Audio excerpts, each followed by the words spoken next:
Cricket lovers అందరినీ వేధిస్తున్నటువంటి ఒక పెద్ద ప్రశ్న టీమిండియాకి నెక్స్ట్ రాబోయే కోచ్ ఎవరు అనేది. రాహుల్ ద్రావిడ్ తర్వాత ఎవరు కోచ్గా వస్తే బాగుంటుంది అనే దాని మీద విస్తృతమైన చర్చలు జరుగుతున్నాయి. లెజెండరీ క్రికెటర్లు అందరూ కూడా గౌతమ్ గంభీర్ అయితే పర్ఫెక్ట్ అంటూ వాళ్ళ అభిప్రాయాన్ని చెప్పేశారు.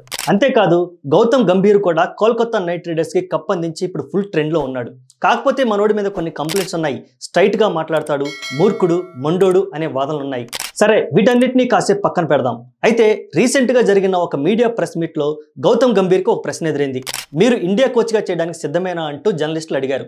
అయితే అది నాకు దక్కే అరుదైన గౌరవం.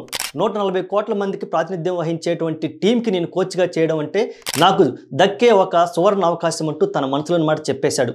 అంటే గౌతమ్ గంభీర్ కోచ్గా రావడానికి ఇష్టంగా ఉన్నాను అంటూ మీడియా ముఖంగా చెప్పేశాడు. మరి బీసీసీఐ ఇప్పుడు ఏ నిర్ణయం తీసుకోబోతోంది? అలాగే మీరే నిర్ణయం తీసుకుంటారు? మీ అభిప్రాయాన్ని కామెంట్ చేయండి.